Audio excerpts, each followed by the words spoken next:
This back here was my brain cancer. Isn't it nice? The key phrase is was. Ah, whew. Ah, okay.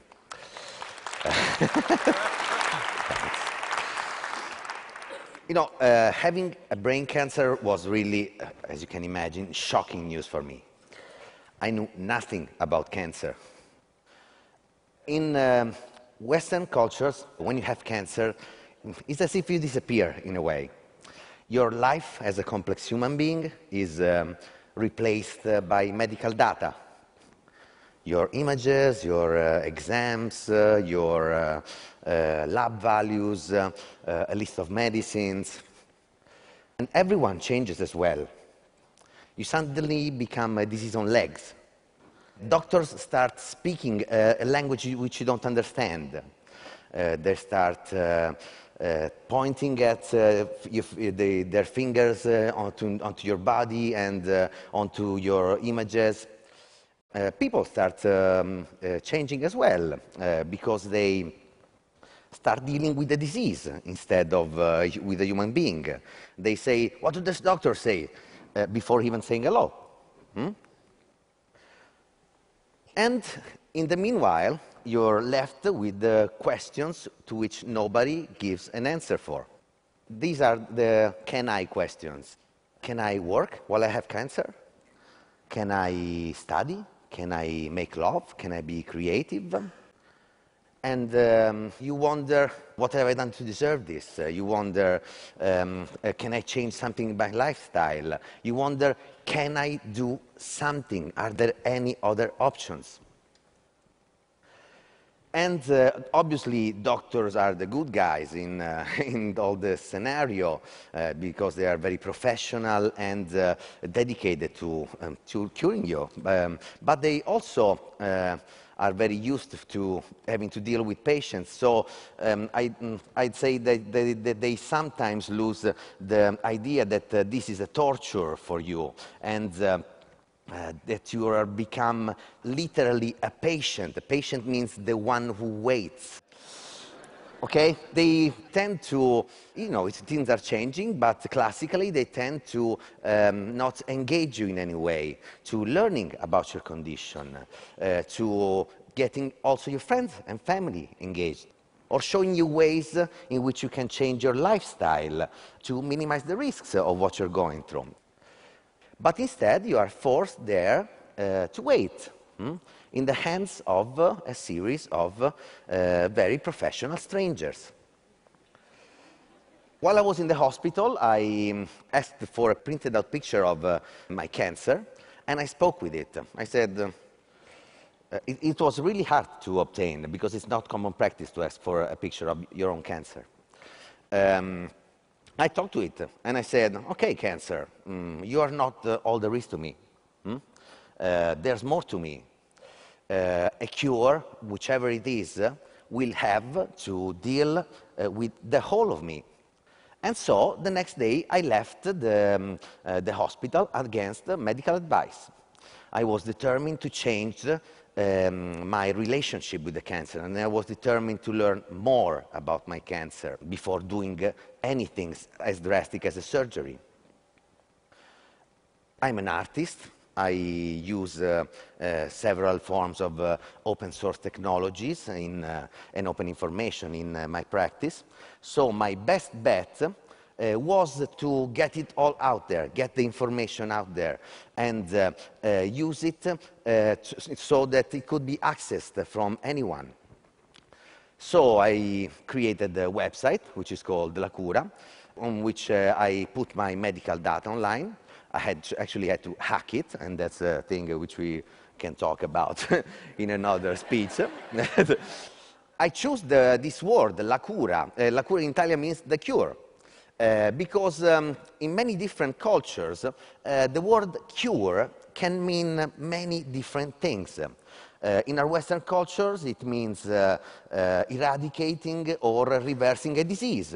But in different cultures, for example, for culture from Asia, from the Mediterranean, from Latin countries, and from Africa, it can mean many more things.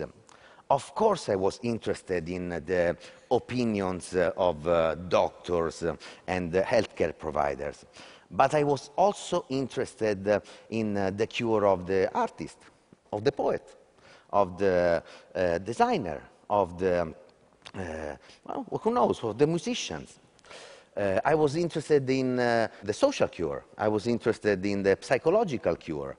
I was interested in the spiritual cure. I was interested in the emotional cure. I was interested in any form of cure. And it worked. The La Cura website went viral.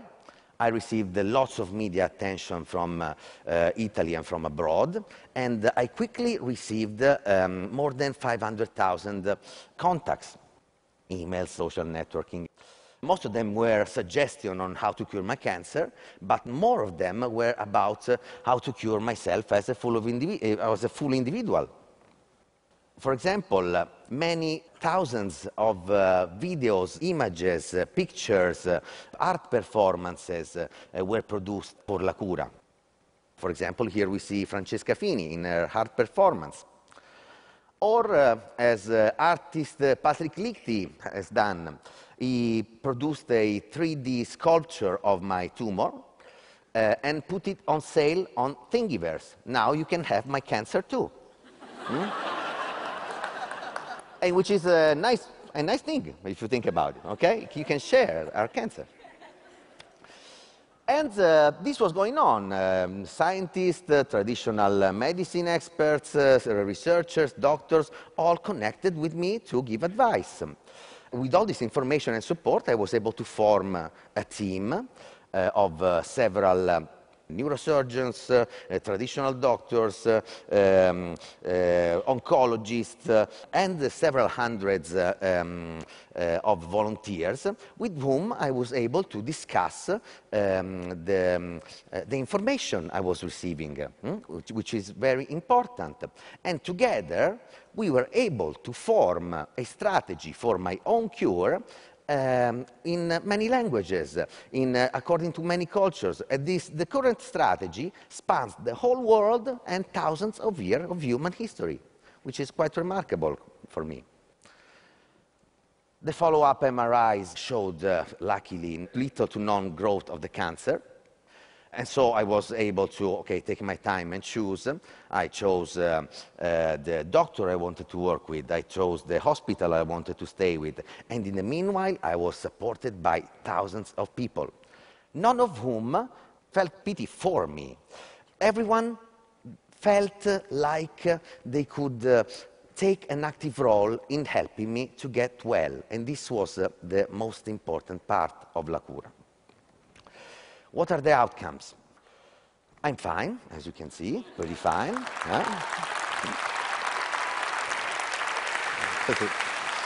I have had excellent news after the surgery. I've had a very low-grade glioma, which is a good kind of cancer which doesn't grow a lot. I have completely changed my life and my lifestyle. Everything I did was thoughtfully designed to get me engaged up until the very last few minutes of the surgery, which was very intense. A matrix of the electrodes has been implanted in my brain, this side, to be able to build the functional map of what the brain controls. And we, right before the operation, we were able to discuss the map, the functional map of my brain with the doctor to understand which risks I was running into and if there were any I would want to avoid. Obviously, there were. And this openness was really the fundamental part of La Cura. Thousands of people shared their stories, their experiences. Doctors got to talk with the people they don't usually consult when they they think about cancer, okay? I myself found in a continuous state of translation among many different languages in which science meets emotion and conventional research meets traditional research. And the most important thing of La Cura was to feel as part of a really engaged and connected society whose wellness really depends on the wellness of all of its components. This global performance is my open source cure for cancer. And from what I feel like it's a cure for me, but for us all. Thank you.